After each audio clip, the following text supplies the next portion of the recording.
أعوذ بالله من الشيطان الرجيم. بسم الله الرحمن الرحيم.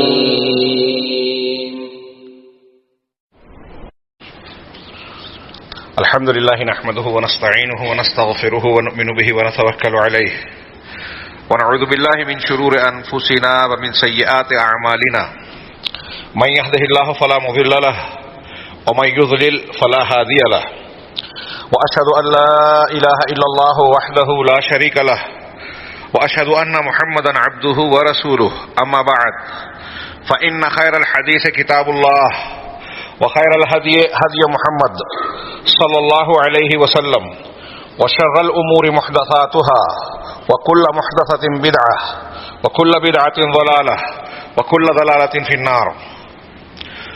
اعوذ باللہ من الشیطان الرجیم. بسم اللہ الرحمن الرحیم. یا ایہا الذین آمنوا اطیعوا اللہ واطیعوا الرسول یا ایہا الذین آمنوا اطیعوا اللہ واطیعوا الرسول واولی الامر منکم. محترم حاضرین، آج کے ماحول میں اگر آپ دنیا کے حالات پر نگاہ ڈالیں تو نظر آئے گا کہ ہر طرف تبدیلیاں ہو رہی ہیں. تبدیلیاں کئی طرح کی ہو رہی ہیں، افکار میں، اطوار میں، حکومت کے طریقوں میں، سیاسیات میں، اقتصادیات میں، ہر میدان میں. اس کی ایک وجہ یہ ہے کہ دنیا کے مختلف افکار، ازم، طرز حکومت اپنے اندر اپنی بے بسی اور ناکامیوں کو محسوس کر رہے ہیں. وہ تجربات ان کے بتا رہے ہیں کہ انسانیت کے مسائل کو حل کرنے میں وہ ناکام ہے.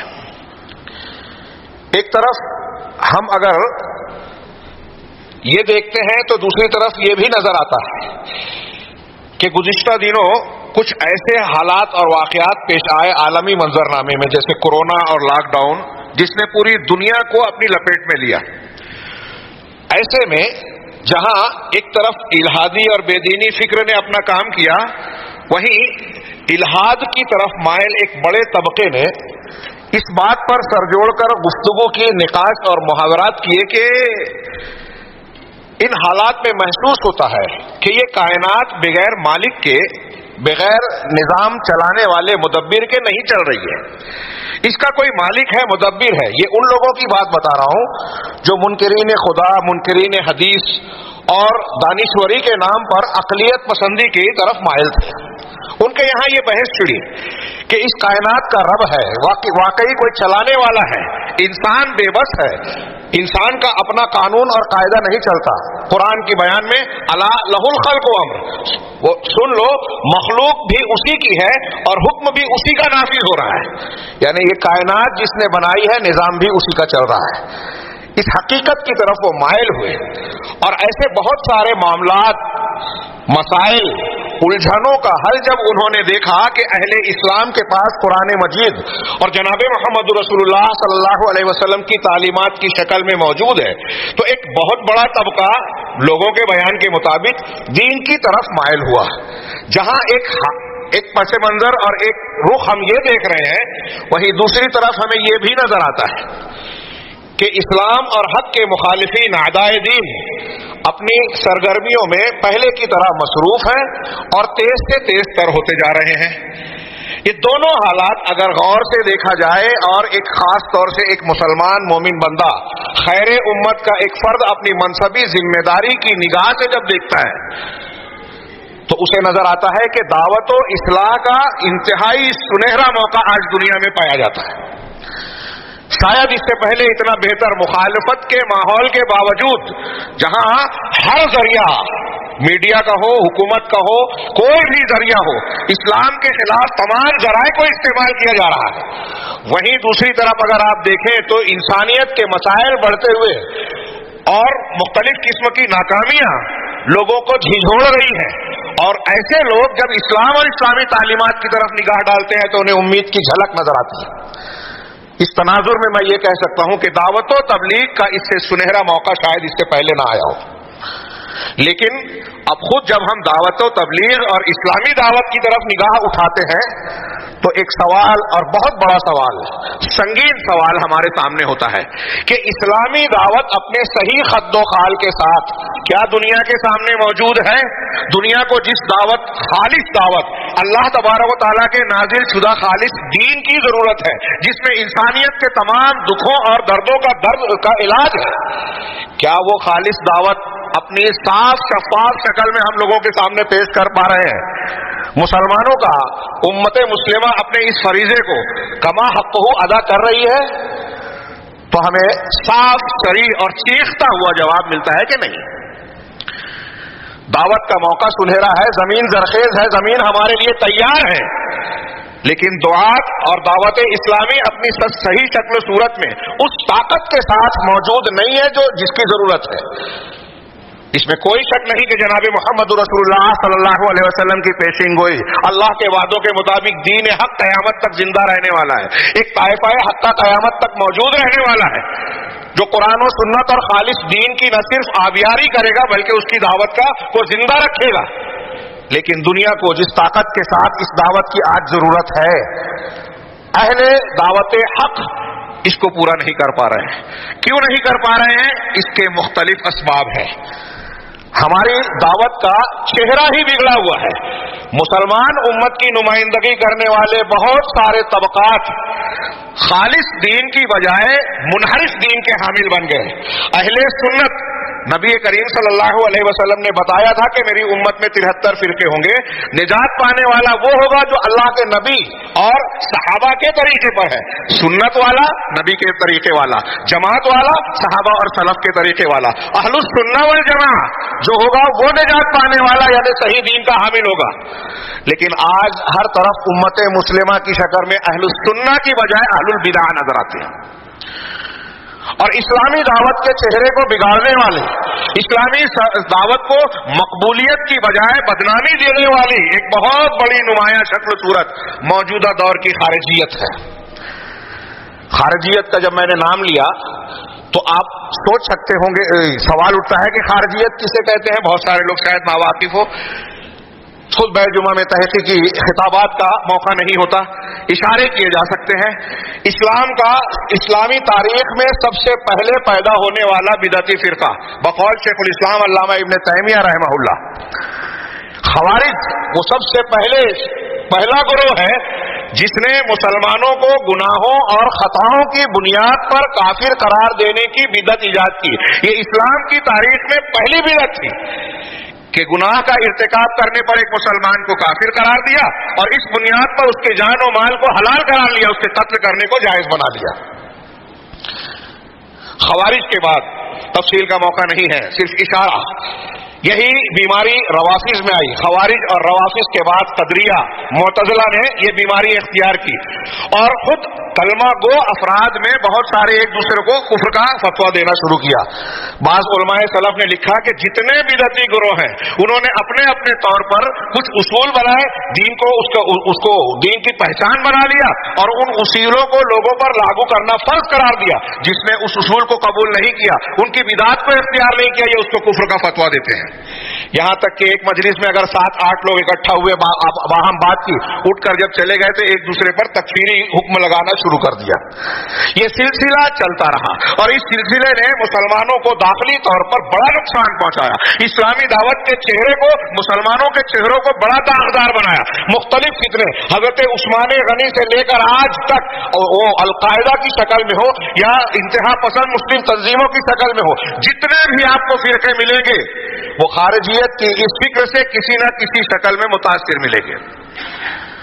یہ فتنہ آگے بڑھتا گیا اور آج کے زمانے میں اس نے اپنے اثرات کو اتنا پھیلا دیا کہ وہ دعات جو خالص اسلام کے داعی کہلاتے ہیں وہ بھی ان کے اثرات سے آج محفوظ نہیں رہے۔ میں اکثر اس موضوع کے خطابات میں کہتا رہتا ہوں کہ خارجی فکر نے موجودہ دور کا جو سیاسی ایک پروپیگنڈا ہے جمہوریت اور سیکولرزم کے نام پر، جہاں جمہوریت کے نام پر ہر شخص اپنی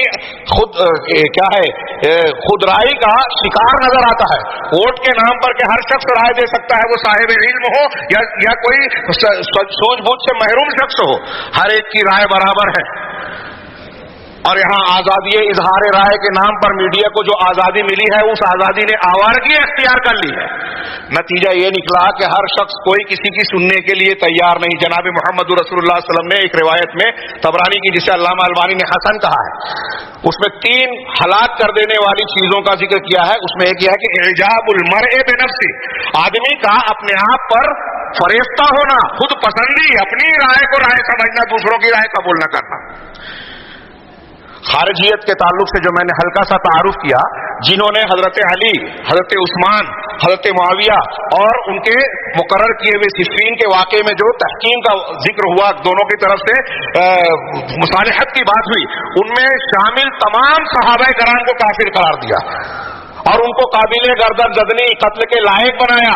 بلکہ حضرت علی رضی اللہ تعالیٰ عنہ کو عبد الرحمن ابن ملجم خارجی نے شہید بھی کیا. اس درجے تک غلو, انتہا پسندی پہنچ گئی ان خارجیوں کی. موجودہ دور میں اگر دیکھا جائے تو اس کی بنیاد کہاں سے پڑی, اور میں نے جو بیچ میں اشارہ کرنا چاہا کہ خالص اسلامی دعوت کے علمبردار نوجوانوں کا ایک بڑا طبقہ عالم اسلامی میں اس خارجیت کے اثرات سے جو ہے متاثر نظر آتا ہے. اہل علم نے ایک کتاب ابھی عربی زبان کی آئی, بڑی مفصل اور بڑی بہترین, میں یہاں جو علماء کرام اور طلبہ ہیں ان سے کہوں گا ضرور مطالعہ کریں, القصۃ الکاملہ لخوارج عصرنا, شیخ دکتور صالح کی, دکتور ابراہیم بن صالح, ان کی کتاب میں انہوں نے بڑا زبردست تجزیہ کیا اور بتایا کہ ہندوستان کے عالم ابو الاعلیٰ مودودی رحمہ اللہ نے 1939-40 میں اپنی پہلی کتاب اسلام کا سیاسی نظریہ اور پھر اس کے بعد جو ہے قرآن کی 4 بنیادی اصطلاحیں لکھی. یہاں موقع نہیں ہے کہ میں ان کی عبارتیں پیش کروں, اس کا حاصل یہ ہے قرآن کی 4 بنیادی اصطلاحیں. یہ کتاب پڑھیے, مختصر سی, لیکن ان کا دعویٰ یہ ہے کہ قرآن کے مضامین کا خلاصہ اور 4 جو اصطلاحات کا ذکر کیا ہے اس پر پورے قرآن کی گردش ہوتی ہے, اس کے مضامین کی گردش ہوتی ہے, اور وہ خلاصہ ہے اسلامی دعوت کا. لیکن انہوں نے جو تفسیر تشریح کی ہے اس میں تمام سلف, اللہ کے نبی صلی اللہ علیہ وسلم, صحابہ, تابعین, تبع تابعین, پوری اسلامی تاریخ کے معتبر مفسرین کی تفاسیر سے انحراف کیا. رب, دین, الہ اور یہ ایسے 4 اصطلاحات کی انہوں نے تشریح کی. عبادت, ہاں, انہوں نے رب کا معنی کیا صاحب توحید ربوبیت کے لا الہ الا اللہ کی تفسیر کرتے ہوئے ان کا توحید الحاکمیہ, حاکمیت کے معنی میں توحید کے معنی کو محدود کر دیا اور کلمہ شہادت لا الہ الا اللہ کے معنی ہی کو انتہائی محدود کر کے یوں کہنا چاہیے کہ تحریف کر دی. دین کا معنی ریاست, ہاں, رب صاحب قوت, اختیار, اقتدار والا. لا الہ الا اللہ کا معنی بدل دیا. نمرود, فرعون, ان لوگوں کے بارے میں کہا کہ نمرود جو ہے ربوبیت کا دعویٰ نہیں کرتا تھا. ربوبیت اس معنی میں جو پالنہار, پروردگار, لوگوں کی حاجت پوری کرنے والی ذات, کفیل کے معنی میں ہو. انہوں نے ذکر کیا کہ 4-5 معنی ہے ربوبیت کے, اس میں ایک معنی یہ ہے کہ بادشاہ ہو, رئیس ہو, قوم کا بڑا اور سردار ہو, جس کی طرف لوگ رجوع کرتے ہوں. نمرود اور فرعون اس معنی میں اپنے آپ کو رب کہتے تھے, ورنہ ربوبیت کا جھگڑا نہیں تھا. اصل جھگڑا یہ تھا کہ وہ اپنے قوانین کو, اپنے جو ہے دستور کو لوگوں کو منوانا چاہتے تھے کہ ٹھیک ہے اللہ نے کائنات کو پیدا کیا لیکن رب اعلیٰ میں ہوں. فرعون کہتا تھا اس اعتبار سے کہ میں اس مصر کا حاکم اور بادشاہ ہوں, میرے قوانین اور احکامات چلیں گے, معاملات میں, سیاسیات میں, لین دین میں, ان میں اللہ کا قانون نہیں چلے گا. یہ شرک تھا ان کا. مولانا ابو الاعلیٰ مودودی صاحب نے یہ تفصیل بیان کی اور اس سلسلے میں میرے ہاتھ میں جو کاغذات ہیں اس میں ان کی بہت ساری عبارتیں ہیں, لیکن وقت اس کی گنجائش نہیں دیتا کہ میں ان عبارتوں کو پیش کروں. لیکن حاصل کلام کے طور پر شیخ ابراہیم نے یہ بیان کیا کہ مولانا مودودی صاحب کی کتابوں کا استقراء کیا جائے تو اس سے 3 نتائج جو برآمد ہوتے ہیں. انہوں نے جو بدعت ایجاد کی اور ایسی تفسیر کی جو تمام پچھلے مفسرین سے ہٹ کر ہے. مفسرین تو چھوڑیے, قرآن کا سیاق و سباق. اب اگر وہ کہہ رہے ہیں کہ نمرود اللہ کو رب مانتا تھا, ہاں, اس کی ربوبیت کا انکار یہ تھا کہ وہ اپنا قانون نافذ کرنا چاہتا تھا, اس معنی میں وہ اپنے آپ کو رب کہتا تھا. کیا ہے حضرت ابراہیم علیہ السلام اور ان کا مناظرہ جو قرآن نے نقل کیا کہ انا احیی و امید, پہلے اس نے کہا کہ میں بھی زندہ کرتا ہوں اور مارتا ہوں. سیدنا ابراہیم علیہ السلام نے کہا تھا کہ میرا رب وہ ہے جو زندگی اور موت دیتا ہے, کہا میں بھی زندہ کرتا ہوں, موت دیتا ہوں. تو سیدنا ابراہیم نے کیا کہا کہ فإن اللہ یاتی بالشمس من المشرق فأت بها من المغرب. تو اگر تیرا ایسا دعویٰ ہے ربوبیت میں، تو اپنے آپ کو اللہ کا شریک یا اس کا برابر یا اس کے مقابل بیان کر رہا ہے، تو میرا پروردگار اللہ وہ ہے جو سورج کو مشرق سے طلوع کرتا ہے، تو مغرب سے لا کر بتا دے. فبہت الذی کفر. تو کہنا یہ چاہیے کہ مولانا مودودی صاحب رحمہ اللہ کو قرآن کا جو تشریح وہ کر رہے ہیں نمرود کے جس فکر کا، وہ سیدنا ابراہیم علیہ السلام بھی نہیں سمجھے تھے، اور تو اور نعوذ باللہ اللہ بھی نہیں سمجھا کہ حضرت ابراہیم علیہ السلام سورج کے مغرب سے نکالنے کا وہ مطالبہ کر رہے ہیں جس کا تعلق قانون سے نہیں ہے، نظام کائنات سے ہے نا.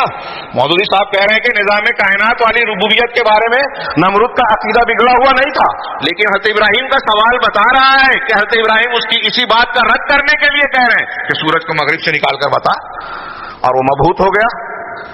تو مطلب یہ کہ انہوں نے عربی زبان، قرآن کے سیاق و سباق، علماء مفسرین سے انحراف کر کے یہ نتائج برآمد کیے. تفصیل میں نہ جاتے ہوئے حاصل کلام کے طور پر شیخ ابو الاعلی مودودی رحمہ اللہ کے جو افکار، نظریات، اور انہوں نے اسلام کی جو سیاسی تفسیر کی، جو دین کے اصل مفہوم سے، اسلامی دعوت کے اصل مفہوم سے ہٹ کر ہے. وقت کی تنگی کی وجہ سے تمہید میں مجھے یہ پیش کرنا تھا کہ اصل دین کیا ہے. میں اختصار سے صرف یہ کہوں کہ سیدنا جبرائیل علیہ السلام جو حضرت ابراہیم علیہ جناب محمد رسول اللہ صلی اللہ علیہ وسلم کے پاس تشریف لائے، پوچھا ان سے سوال کیا، آپ لوگوں نے بارہا وہ حدیث سنی ہوگی، حدیث جبرائیل. ایمان کیا ہے، اسلام کیا ہے، ایمان کیا ہے، احسان کیا ہے، علامات قیامت کیا ہے، پوری حدیث کو پڑھیے. آخر میں ہے کہ حضرت جبرائیل اللہ کے نبی صلی اللہ علیہ وسلم نے ذکر کیا بعد میں صحابہ کرام سے کہ یہ جبرائیل تھے، اتاکم لیعلمکم دینکم، یہ اس لیے آئے تھے کہ تم کو تمہارا دین سکھائیں.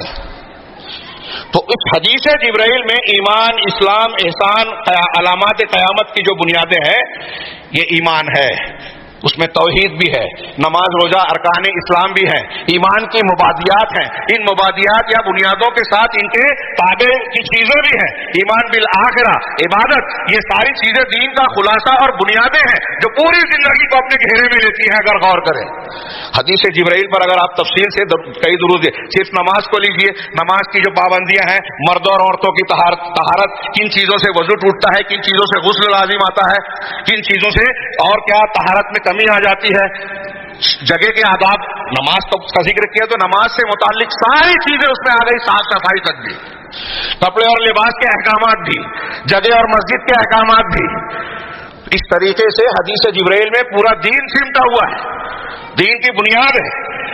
اور جو سیاسی اسلام کی تفسیر کی گئی، اس میں توحید کا معنی ہی تبدیل کر دیا گیا، شرک کے معنی ہی کو بدل دیا گیا. انبیاء کرام علیہ السلام کی دعوت کا جو معنی، مفہوم، طریقہ قرآن سنت نے بیان کیا، جس کو پوری امت اسلامیہ کا ایک عظیم ترین ورثہ مانا جاتا ہے، اس ورثے کو ہی تبدیل کر دیا گیا.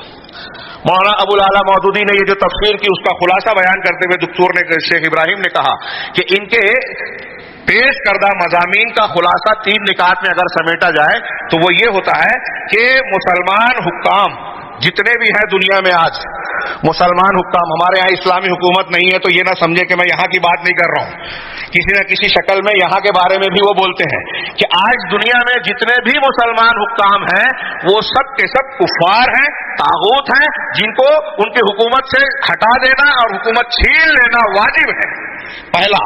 دوسرا یہ کہ مسلمانوں کی سب سے عظیم ذمہ داری یہ ہے، سب سے عظیم ذمہ داری یہ ہے کہ جماعت المسلم، مسلمانوں کی ایک جماعت کو پیدا کیا جائے. اس کا مطلب یہ کہ آج جو موجودہ دور مسلمانوں کا معاشرہ اور سماج ہے یہ مسلمان نہیں ہے، یہ کفر میں، شرک میں جی رہا ہے، جاہلی معاشرہ ہے. ان کو مسلمان بنایا جائے اور ایک مسلمان جماعت کو وجود دیا جائے، یہ دوسرا نقطہ. اور کہہ رہے ہیں تیسرا نقطہ یہ کہ امت کے جو علماء ہیں قرآن و حدیث کو جاننے والے، ان علماء کو ترک کر دیا جائے، چھوڑ دیا جائے. کیوں؟ اس لیے کہ علماء سلاطین ہیں، ہم اردو زبان میں کہیں کہ درباری علماء ہیں. سارے علماء کرام کو انہوں نے کہا کہ یہ درباری علماء ہیں. اور ان تفاسیر کو بیان کرتے ہوئے مولانا ابو الاعلی مودودی صاحب نے مختلف مقامات پر یہ لکھا کہ جو تفسیر، تشریح اور وضاحت میں کر رہا ہوں، حیرت ہوتی ہے کہ لوگوں نے اب تک اسے سمجھا ہی نہیں. اس کا مطلب یہ کہ 1300-1400 سال تک ان کے پہلے کے جتنے بھی مفسرین گزرے ہیں کسی نے بھی اسلام کی صحیح دعوت اور بنیاد کو جانا ہی نہیں، کہ اتنے عرصے کے بعد انہوں نے جانا۔ شیخ نے ان تینوں کہا کہ ان کی کتابوں کے استقراء سے یہ 3 نتائج میں نے برآمد کیے ہیں، اور اس کے بعد انہوں نے قسم کھا کر کہا کہ اللہ کی قسم، اگر اس قوم کی فکر پر مطلع کوئی شخص خارجیت اور اس کے عناصر، اس کی بدعات پر واقف کوئی شخص اگر ان نکات کو جانے گا، ان تحریروں میں جانے گا، تو بالکل یہ بات اس کو جاننے میں دیر نہیں لگے گی کہ خارجیت کا فتنہ جو اسلامی تاریخ میں سب سے زیادہ ضرر اور نقصان پہنچانے والا بنا، وہ انہی 3 بنیادوں پر کھڑا ہے۔ کوئی بھی منصف مزاج انسان اس بات کو قبول کرنے میں تردد نہیں کرے گا، یہ کہتے ہیں، ہر محقق جو ہے اسے قبول کرے گا۔ اور اسی فکر نے مسلمان نوجوانوں کو ہتھیار سے لاد دیا، دھماکہ خیز مادوں کے ساتھ یہ گھومنے پھرنے لگے، اور بہت سارے علاقوں و ممالک میں مسلمان مردوں، بچوں، عورتوں کو بھیڑ بکریوں کی طرح کاٹ دیا، ان کی عزتوں کو جو ہے اور ان کی عبادت گاہوں کی حرمتوں کو پامال کیا۔ یہ مولانا ابو العلا مودودی صاحب نے نظریاتی طور پر پیش کیا تھا، ہاں موقع نہیں ہے اس لیے صرف اشارتاً آگے بڑھتا ہوں کہ یہی چیز آگے بڑھی۔ اس میں دکتور نے اور دوسرے علماء نے کہا کہ اس فکر خارجیت کا جو جدید ایڈیشن ہے یہ مرحلہ وار، پہلے دور کے لوگوں میں نظریاتی باتیں تو تھی، عملی طور سے تنفیذی طور پر مسلمانوں کے خلاف اور اسلامی دعوت کے خلاف یہ تشدد، انتہا پسندی، مسلمانوں کا خون بہانا، دھماکے کرنا، یہ چیزیں موجود نہیں تھی۔ لیکن جب سید قطب کا دور آیا، سید قطب صاحب اگرچہ شیخ حسن البنا جو اخوان المسلمین کے بانی کہلاتے ہیں ان کی فکر سے متاثر تھے، لیکن اپنی علمی فکر میں حسن البنا سے کہیں زیادہ ابو العلا مودودی کی فکر سے انہوں نے استفادہ کیا۔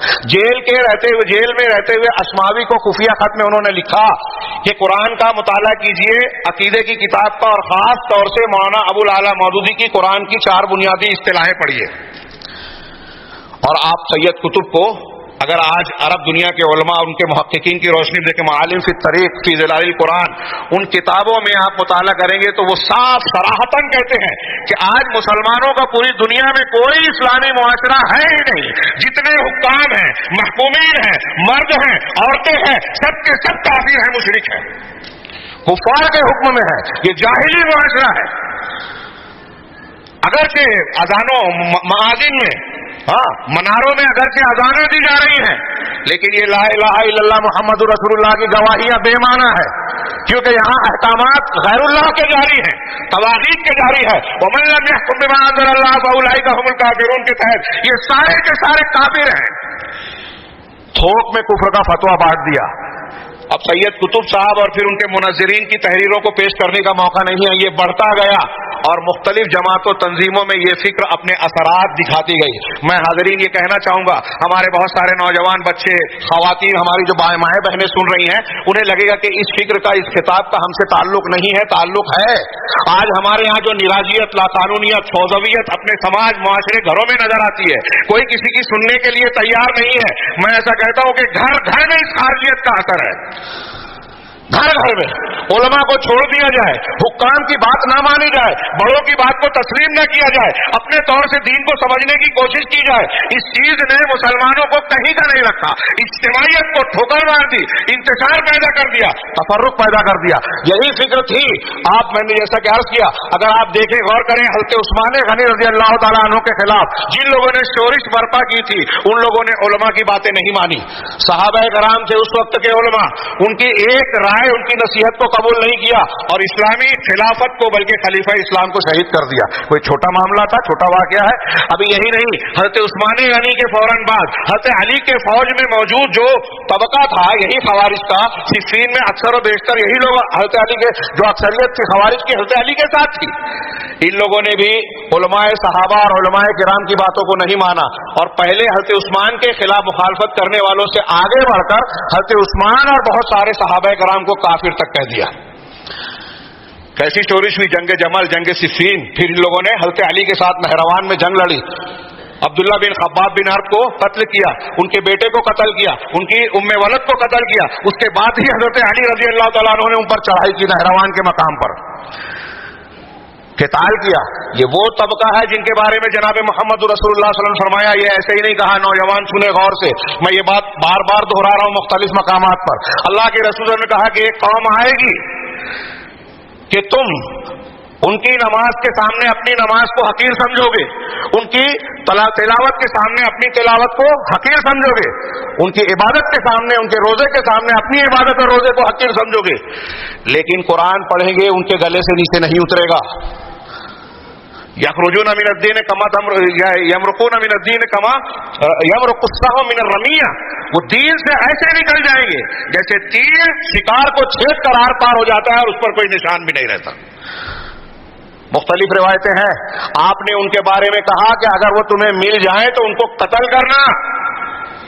میں یہ روایت کے الفاظ نقل کر کے کہتا ہوں آج کل جگہ جگہ کہ ہمارے ہاں نوجوان تھوڑی دیر کے لیے غور کیجئے کہ کسی کو اتنی نماز پڑھتا ہوا دیکھیں کہ وہ ہماری نماز کم دکھے, ہماری عبادت تلاوت اس کے مقابلے میں کم دکھے, تو آج کے ماحول میں ہم کیا کریں گے؟ لائک کریں گے, ہاں فالوورز بن جائیں گے, متاثر ہو جائیں گے. یہ تعلیم دیتی ہے خاص طور سے نوجوان میری اس بات کو اچھی طرح دماغ میں رکھیں اور اس پر تحقیق کریں کہ نبی کریم صلی اللہ علیہ وسلم کا یہ ارشاد اور ایسی بہت ساری احادیث ہمیں بتاتی ہیں کہ کسی کی ظاہری شکل و صورت اور عبادت و ریاضت کو دیکھ کر دھوکہ نہیں کھانا ہے. عمرو بن عبید بہت بڑا معتزلیوں کا امام تھا. عباسی خلیفہ اس کی عبادت و ریاضت اور زہد دیکھ کر متاثر ہو گئے, لیکن اعتدال کا بانی اور اہل سنت کا مخالف اہل سنت امام احمد بن حنبل رحمہ اللہ کا خون ان لوگوں پر عائد ہوتا ہے. یہ عبد الرحمن بن ملجم جس نے حضرت علی کو شہید کیا تھا, بہت دیندار تھا, قرآن کا اچھا پڑھنے والا تھا, نیک تھا, اور اتنا زیادہ تھا کہ حضرت علی کے قتل کو اس نے نیکی سمجھنے کے بعد کہا کہ مجھے آسان موت مت دینا, میرے جسم کے ایک ایک ٹکڑے کو کاٹنا تاکہ زیادہ تکلیف ہو, زیادہ ثواب ملے. نماز خوب پڑھ رہے ہیں, روزہ خوب رکھ رہے ہیں, تو ظاہری شکل صورت سے نہیں منہج دیکھا جائے, عقیدہ دیکھا جائے.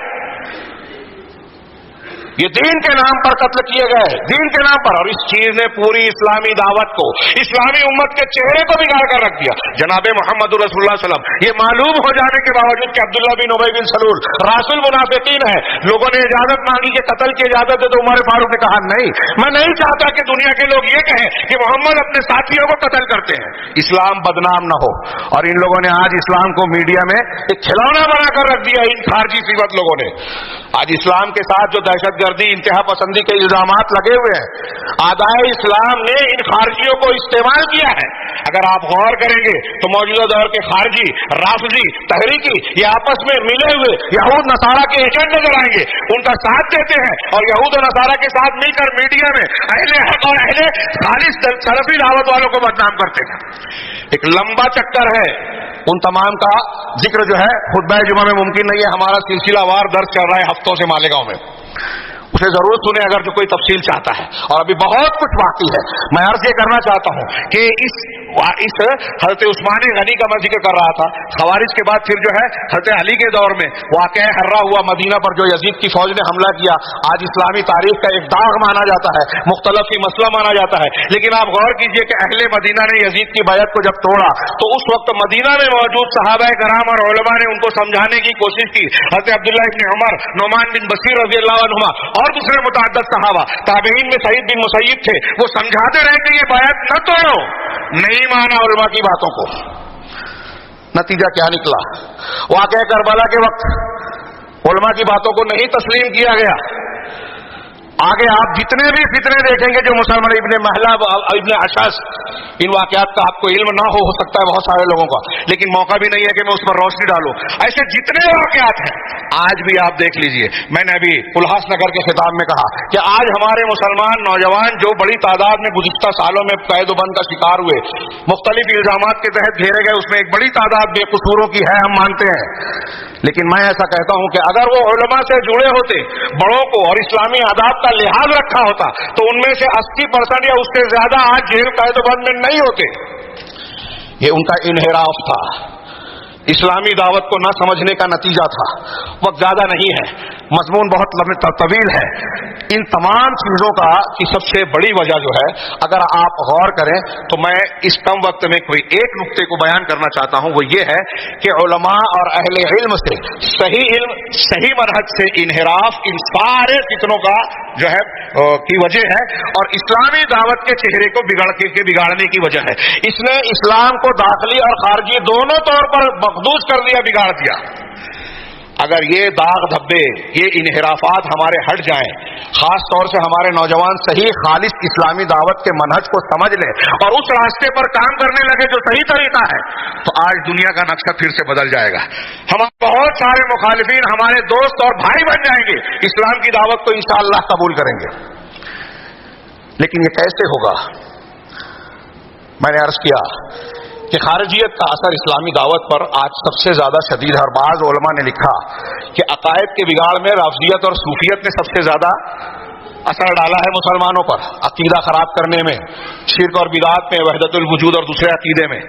لیکن اسلامی امت کو بکھیرنے میں، اسلامی دعوت کو بدنام کرنے میں، مسلمانوں کو آپس میں لڑانے میں جس فکر نے سب سے زیادہ نقصان پہنچایا ہے پوری اسلامی تاریخ میں، اور آج بھی پہنچا رہی ہے، وہ ہے خارجی فکر. یہ نام نہ صحیح لیکن وہ فکر آج بھی موجود ہے، تحریکیت کی شکل میں، اخوان المسلمین کی شکل میں، اور ان کے موافقین، ان کے ہم مشرب ہم فکر جو القاعدہ یا دوسری داعش کی تنظیموں کی شکل میں پائے جاتے ہیں، سب خارجی فکر کے داعی ہیں، علمبردار ہیں. اس کی بنیادی وجہ کیا ہے؟ اللہ کے نبی صلی اللہ علیہ وسلم کے فرمان کے مطابق میں اشارہ کروں، اعجاب المرء بنفسہ، اور علاج کیا ہے؟ اپنی رائے، خود پسندی، میری بات مانو، اس سے نکل کر اہل علم، علماء بارزین کی طرف رجوع کیا جائے. اب یہاں کچھ مسائل پیدا ہوتے ہیں کہ کون سے علماء، کن کو مانا جائے. علماء تو بہت سارے ہیں، یہ بہت اہم مسئلہ ہے کہ دین کے معاملات میں علماء کی طرف رجوع کیا جائے، اور علماء میں یہ تمیز کی جائے کہ کون سا عالم سلیم منہج والا، صحیح عقیدے والا، صحیح فکر والا ہے، اور خاص طور سے فتویٰ دینے کے لائق کون ہے. آج ہمارے ہاں یہ بھی ایک بڑی یہ خارجیت کا اثر ہے کہ ایرا غیرہ نتھو خیرہ جسے دیکھے دین کے معاملے میں لب کشائی کر رہا ہے، احکامات بیان کر رہا ہے. کوئی عام جو مسائل ہیں اس میں فتویٰ دینا کوئی چھوٹی موٹی بات نہیں ہے. سلف کے اگر میں منہج کو بیان کروں تو وقت نہیں اجازت دے رہا ہے. کتنا احتیاط ہے. طلاق کے مسئلے میں امام احمد بن حنبل رحمہ اللہ ابو عبیدہ کی طرف لوگوں کو پھیرتے تھے. کئی علماء کہتے تھے کہ بھائی طلاق کے مسئلے میں یہ بگاڑ والی بات ہے، خطرے والی بات ہے، مجھ سے کوئی بہتر عالم ملے تو اس کی طرف جاؤ. نکاح اور طلاق کے فروعی مسائل تو چھوٹی کہلاتے ہیں. ان مسائل میں جہاں کفر اور شرک کا، توحید اور شرک کا مسئلہ ہے، جہاں کسی کی جان مال کے حلال ہونے کی بات ہے، مسلمانوں پر پیش آنے والے فتنوں کے معاملات ہیں، یہ معاملات طلاق، نکاح اور فروعی احکامات سے کہیں زیادہ اہم ہے. جہاد کا مسئلہ، ہاں مسلمانوں کے قتل کا اور حملے کا مسئلہ چھوٹا موٹا معاملہ نہیں ہے، یہ عام علماء کا بھی کام نہیں ہے. اللہ تبارک و تعالیٰ نے اس سلسلے میں حکم دیا ہے، ہاں وَإِذَا جَاءَهُمْ أَمْرٌ مِّنَ الْأَمْنِ أَوِ الْخَوْفِ أَذَاعُوا بِهِ. یہ منافقین کے بیان کے ذکر میں مسلمانوں کو بھی ادب سکھایا گیا ہے کہ یہ منافقین کا وطیرہ اور سیوا ہے کہ جب ان کے پاس امن یا خوف کی کوئی خبر آتی ہے تو فوراً اس کو نشر کر دیتے ہیں بغیر تحقیق کیے ہوئے. آج کل ہمارے یہاں بہت چلتا ہے نا، واٹس ایپ پہ، فیس بک پہ، ٹویٹر پہ کوئی چیز آئی ہم نے فوراً فارورڈ کر دیا. یہ قرآن کے اس مزاج کے خلاف ہے، قرآن کی تعلیم کے خلاف ہے. لیکن ہماری نسل ماننے کو تیار ہی نہیں ہے. جمہوریت، خارجیت، اس کا اثر ہے. کوئی خبر آئی بلا تحقیق کی، حقیقت کیا ہے معلوم نہیں ہے، اس کا نتیجہ کیا ہوگا غور نہیں کیا، اس کے ذمے میں کوئی سازش ہو سکتی ہے اس کا احساس نہیں ہے، فوراً خبر آگے بڑھا دی. 4 دن بعد پتہ چلتا ہے خبر جھوٹی ہے. 5ویں دن پتہ چلتا ہے کہ اس ایک خبر کی وجہ سے مسلمانوں کو تمام دنیا کے میڈیا پر بدنام کیا گیا، لیکن آپ نے جو نقصان پہنچانا تھا پہنچا دیا. تو اللہ کے نبی صلی اللہ علیہ وسلم کی تعلیمات کی روشنی میں ایسے معاملات میں، قرآن اور حدیث کی تعلیم کے معاملے میں، ایسے معاملات میں جو ہے کس کی طرف وَلَوْ رَدُّوهُ إِلَى الرَّسُولِ وَإِلَى أُولِي الْأَمْرِ مِنْهُمْ لَعَلِمَهُ الَّذِينَ يَسْتَنبِطُونَ مِنْهُ. کہ یہ خبر امن اور خوف کی جب آتی ہے تو اس کو فوراً آگے مت بڑھاؤ. اگر یہ رسول کی طرف اور ایسے ان کے حکام اور جانکار لوگ، راسخین فی العلم، جو اس معاملے کی خبر کی تہ تک پہنچ سکتے ہیں، ان تک پہنچائیں تو وہ اس کی حقیقت کو سمجھ سکتے ہیں. یہ وتیرہ ہونا چاہیے. اب اس سلسلے میں اگر آپ غور کریں تو دنیا میں مسلمانوں کی اسلام کی تاریخ میں جتنے بڑے بڑے فتنے پیدا ہوئے، جیسا کہ میں نے عرض کیا، یہ علماء کی طرف رجوع نہ کرنے کی وجہ سے اور اہل علم اور صحیح منہج کے لوگوں سے انحراف کرنے کا نتیجہ ہی ہے۔ ہر فتنہ، ہر شر اسی سے پیدا ہوتا ہے۔ اللہ کے نبی صلی اللہ علیہ وسلم نے پہلے ہی بیان کیا، قیامت کے علامات میں سے ہے علم کا اٹھ جانا اور جہالت کا عام ہو جانا۔ علم کیسے اٹھے گا؟ بخاری مسلم کی ایک روایت میں وہ بھی بیان کیا، ان اللہ لا ينتزع العلم انتزاعا، اللہ تعالیٰ علم کو یوں ہی بندوں من قلوب العباد، بندوں کے سینوں سے، دل سے یوں ہی نہیں چھین لیتا، ولکن یقبض العلم بقبض العلماء، لیکن اللہ تعالیٰ علماء کو اٹھا کر علم کو اٹھاتا ہے، حتی اذا لم یبق عالما، یہاں تک کہ جب کسی عالم کو باقی نہیں چھوڑتا، اتخذ الناس رؤوسا جہالا، تو لوگ جاہلوں کو اپنا سردار بنا لیتے ہیں، فسئلوا، اور اب ان جاہلوں سے سوال جب کیا جاتا ہے وہ فافتوا بغیر علم، تو بغیر علم کے فتوا دیتے ہیں، موقع نہیں ہے۔ ان شارٹ، بغیر علم کے جو قرآن و حدیث کو جانے، بغیر فتوا دے، قرآن و حدیث کے ما لہ ما علیہ اور اس کے متعلقہ چیزوں کو جانے بغیر فتوا دے، چاہے وہ یہ کہے کہ ہمارے علماء نے یہ فتوا دیا، امام حنیفہ حنفی مسلک کی کتابوں میں یہ لکھا ہوا ہے، اس سوال کے جواب میں فلاں مسلک کی کتابوں میں یہ لکھا ہوا ہے، اگر علماء کے قول کی روشنی میں کوئی جواب دے رہا ہے تو وہ بھی بغیر علم کے فتوا دے رہا ہے، وہ جہالت کی بنیاد پر فتوا دے رہا ہے۔ اللہ کے رسول نے کہا فضلوا واضلوا، وہ خود بھی گمراہ ہو گئے اور دوسروں کو بھی گمراہ کریں گے۔ جب علماء کی بجائے جاہلوں سے سوال پوچھا جائے گا تو یہ نتیجہ برآمد ہوگا۔ لہذا یہ بہت ضروری ہے کہ علماء سے رابطہ، یہاں اس حدیث سے آپ کو یہ پتہ چلنا چاہیے کہ علماء کی قیمت کیا ہے۔ سماج اور معاشرے میں علماء کا وجود بہت بڑی نعمت ہے، اور راسخین فی العلم، مضبوط علم والے، صحیح منہج والے، جو بدعت نہیں کرتے، بدعتی علماء نہیں ہے، دنیا پرست نہیں ہے، ایسے علماء کا وجود بہت بڑی نعمت ہے، اور ان کا فقدان شر اور فساد کا دروازہ کھولتا ہے۔ ان کے اٹھنے سے قیامت کی علامت پیدا ہوتی ہے، ہر فتنہ پیدا ہوتا ہے۔ اب یہاں میں چاہتا تھا کہ یہ بیان کروں کہ اصلی علماء کی پہچان کیا ہے۔ امام حسن بصری کہتے ہیں کہ جب فتنہ آتا ہے تو راسخ فی العلم جان جاتا ہے، ہر فتنہ آتا ہے اس وقت جان جاتا ہے، اور جب وہ جاتا ہے واپس تو ہر جاہل جان جاتا ہے۔ یعنی راسخ فی العلم آدمی جو ہے ابتدائی معاملے میں فتنے کو جان جاتا ہے۔ ایسی ہی بات علامہ ابن قیم رحمہ اللہ اور دوسرے مشائخ نے بیان کی ہے، چنانچہ کہا ہے کہ ایسے میں ان علماء کی طرف رجوع کرنا چاہیے جو فتویٰ دینے کے اہل ہیں، جو راسخ فی العلم ہیں، جن کا منہج اور عقیدہ صحیح ہے۔ ایسے لوگوں کو کیسے جانیں گے؟ تو ایک شکل یہ بتائی کہ فتویٰ دینے کا اہل وہ ہے جس کو اس دور کے معتبر علماء اور مشائخ یہ مانے کہ ہاں یہ قابل فتویٰ دینے کے لائق ہے، رسوخ فی العلم والا شخص ہو، اس کے بارے میں علماء کی گواہی ہو۔ یہاں یہ وضاحت کی کہ ایک عالم دین اگر کسی مدرسے میں پڑھا رہا ہے، علم کی طرف اس کی نسبت ہے، کچھ اساتذہ سے اس نے کسب فیض کیا ہے، کچھ دعوت کے کام کرتے ہوئے وہ تقریر خطاب کر لیتا ہے، تو وہ فتوے کے لائق ہو گیا ضروری نہیں ہے۔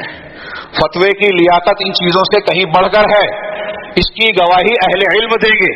اس کے بالمقابل آج ہم دیکھ رہے ہیں خارجی مزاج۔ اللہ کے نبی صلی اللہ علیہ وسلم نے خارجیت کا جو میں نے ذکر کیا، اور یہاں موقع نہ ملا کہ اللہ کے نبی صلی اللہ علیہ وسلم نے خارجیوں کی بہت ساری علامتیں بیان کی ہے، سلف نے اس کو حدیثوں سے مستنبط کیا ہے۔ اس میں سے ایک یہ جو بخاری وغیرہ کی حدیث میں بالکل صاف ہے کہ یہ اہل ایمان کو قتل کریں گے، اہل اوثان کو چھوڑیں گے، اور ان میں سے ایک یہ کہ ان کا علماء اور اہل علم سے لا تعلقی برتیں گے، دشمنی برتیں گے، ان کے اندر آپ علماء کو نہیں پائیں گے۔ حضرت ابن عباس جب ان سے مناظرہ کرنے گئے تھے تو یہی سوال کیا تھا کہ میں انصار، مہاجرین اور صحابہ کے کسی بھی عالم کو تمہارے درمیان نہیں پاتا۔ آج بھی آپ دیکھیں گے کہ یہ خارجی صفت لوگ جو مختلف تنظیمیں ہیں، القاعدہ فلاں اور فلاں، ان کے یہاں علماء کم دانشور زیادہ ملیں گے۔ یہاں میرے سامنے جو ہے، شاید بعد میں بھول جاؤں، علماء نے لکھا ہے کہ ان کے یہاں جو کتابیں ہیں سید قطب کی، فلاں مولانا، فلاں علامہ، فلاں نام لینے کی ضرورت نہیں، تو ان کی صلاحیتوں پر غور کریں گے تو ان کے یہاں صحیح عقیدہ، صحیح منہج نہیں ہے۔ یہ ادبا ہیں، یہ مفکرین ہیں، یہ دانشور ہیں، لیکن ان کا فتویٰ دینے کے لائق یہ لوگ نہیں ہیں۔ ان لوگوں کو لوگوں نے اہل افتاء بنا لیا، اسلامی احکامات اور معاملات میں جو ہے مرجع بنا لیا۔ ان کا کیا شمار جو آج انٹرنیٹ پر